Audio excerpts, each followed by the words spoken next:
అందరికీ నమస్కారం. కథ చెప్తా ఛానల్కి స్వాగతం. తింటే గారెలే తినాలి, వింటే భారతమే వినాలి అని తెలుగులో ఒక సామెత ఉంది. మీరు వింటున్నది మహాభారత కథలు. మహాభారతం పంచమ వేదంగా పరిగణింపబడుతుంది. మరి మహాభారత కథలు వినేద్దామా? ప్రీవియస్ ఎపిసోడ్లో పంచ పాండవులలో రెండవ వాడైన భీముని గురించి చెప్పుకున్నాం కదా. ఈ వీడియోలో పంచపాండవులలో మూడవ వాడైన అర్జునుని ప్రతిభ, సామర్థ్యం, అలానే ఏకలవ్యుని విలువిద్య నేర్చుకోవాలన్న తపన గురించి చెప్పుకుందాం. ధనుర్విద్యలో దిట్ట ద్రోణాచార్యులు మనందరికీ తెలిసిందే. ద్రోణుని వద్ద అనేక మంది రాజకుమారులు విలువిద్య నేర్చుకునేవారు. కౌరవులు, పాండవులు కూడా ఆయన శిష్యులే. కర్ణుడు కురుపక్షపాతి కావడం చేత అప్పుడప్పుడు అర్జునుణ్ణి పరిహసిస్తూ ఉండేవాడు. ఇటువంటి మత్సరం లేకపోవడం చేతనే అర్జునుడు గురువుకు ప్రేమపాత్రుడైనాడు. శిష్యులందరకు ద్రోణుడు విలువిద్యలో పోటీ పెట్టేవాడు. ఆ పరీక్షలలో తరచూ అర్జునుడే నెగ్గుతూ ఉండేవాడు. ఇది గురుపుత్రుడైన అశ్వత్థామకు సైతం అసూయకు కారణమైంది. అసూయ కలిగి అతనేం చేశాడంటే, అర్జునుడికి ఎన్నడూ చీకట్లో అన్నం మాత్రం పెట్టవద్దు సుమా అని తన వంటవానితో చెప్పాడు. అతని మాట ప్రకారమే వంటలవాడు జాగ్రత్తగా నడుచుకుంటూ వచ్చాడు. ఒకనాటి రాత్రి భోజనాలవుతుండగా పెద్ద గాలి వచ్చి దీపం ఆరిపోయింది. అయితే అలవాటు చొప్పున అర్జునుడు ఆ చీకటిలోనే భోజనం చేస్తూ ఉన్నాడు. చేస్తూ ఉండగా అర్జునుడికి ఒక ఆలోచన కలిగింది. అలవాటు వల్లనే కదా చీకట్లో అయినప్పటికీ కబలాలు సరిగ్గా నోటికి పోతున్నాయి. అభ్యాసం చేసి విలువిద్య మాత్రం చీకట్లో ఎందుకు సాధించలేము అని. ఆనాటి నుంచే అతడు చీకట్లో అస్త్రవిద్య అభ్యసించడానికి ప్రారంభించాడు. శరం సంధించి గురి తప్పక అమ్ములను వదలగలిగేవాడు. ఒక రాత్రి అతను సాధకం చేస్తూ ఉండగా ఆ ధ్వని వినపడి గురువుకు మెలకు వచ్చింది.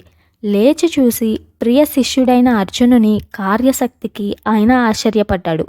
అప్పుడు శిష్యుని కౌగిలించుకొని శిరస్సు నిమిరి, అర్జున, ఈ జగమందు నీకు సాటి అయిన విలుకాడు మరొకడు లేకుండా విలువిద్యలో గల రహస్యాలన్నీ నీకు బోధిస్తాను అని వాగ్దానం చేశాడు. ఆ వాగ్దానం ప్రకారం ద్రోణుడు సమస్తమైన రహస్యాలు బోధించగా అర్జునుడు సాటిలేని మేటి విలుకానిగా పేరుగాంచాడు. ఒకప్పుడు కురు పాండవులు కలిసి వేటకని అడవికి వెళ్లారు. అక్కడ అర్జునుడికి ఒక జింక, ఆ జింకను వెంటాడే ఒక వేట కుక్క కనిపించాయి. అతను జింకను తరుముకొని పోగా కొంత దూరంలో ఆ జింక, కుక్క కూడా మాయమైపోయాయి. మరి కొద్దిసేపటికే ఆ వేట కుక్క వేదన పడుతున్న శబ్దం వినిపించింది.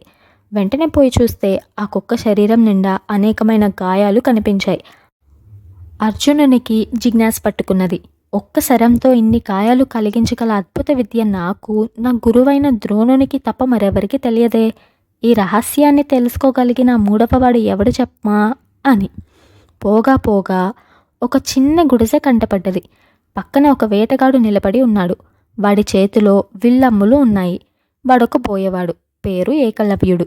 వాని వికృతాకారం చూసి వేటకుక్క మురిగితే దాన్ని కొట్టాడు. ఒకప్పుడు ఏకలవ్యుడు ద్రోణాచార్యుని ఆశ్రయించి విలువిద్య చెప్పమని కోరాడు. ఆయన నిరాకరించాడు. అప్పుడు వాడు ద్రోణుని ప్రతిమను అడవిలో తన కుటీరం వద్ద నెలకొల్పి ఆ ప్రతిమనే నిజమైన గురువుగా ఎంచి విలువిద్య అభ్యసించి స్వయం కృషి వల్లనే ఇంతటి వాడైనాడట. అర్జునుడు ఈ సంగతి గురువుకు చెప్పాడు. ఆయన ఆ ప్రదేశానికి వచ్చి చూసి విస్తుపోయాడు. ఏకలవ్యుడు అతి భక్తితో గురువుకి ప్రణమిల్లాడు. ఏకలవ్యుడు విద్య నేర్చిన తీరు చూశాడు ద్రోణుడు. మరికొద్ది రోజుల పాటు వీడు ఇలానే విద్య అభ్యసిస్తే నా ప్రియ శిష్యుడైన అర్జునుడిని మించిన మేటి విలుకాడు అయి తీరుతాడు. అప్పుడు నేను సవ్యసాచికి నిన్ను మించిన ధనుర్ధరుడు ఉండబోడని చేసిన వాగ్దానం తప్పిపోతుందే అని ఆలోచనలో పడ్డాడు. ఏకలవ్య, నిన్ను చూడగా నాకు చాలా సంతోషమైంది. మరి గురుదక్షిణ అని అడిగాడు. సంతోషంతో ఏకలవ్యుడు, గురు, మీ ఆజ్ఞ అన్నాడు. అప్పుడు ద్రోణుడు వాని కుడి చేతి బొటనవేలు ఇమ్మనగా చర్రుమని కత్తితో తన వేలు కోసి ద్రోణునికి గురుదక్షిణగా సమర్పించి ఏకలవ్యుడు ధన్యుడైనాడు. ఇదండి ఇవాల్టి మహాభారత కథలు. మీకు ఈ పాడ్కాస్ట్ నచ్చినట్టయితే ఛానల్ని సబ్స్క్రైబ్ చేయండి, లైక్ చేయండి అండ్ అందరికీ షేర్ చేయండి. మహాభారతం ఇలా షార్ట్ స్టోరీస్గా కాకుండా మొదటి నుండి వినాలనుకుంటే కామెంట్ డ్రాప్ చేయండి, మహాభారతం పోడ్కాస్ట్ చేస్తాను.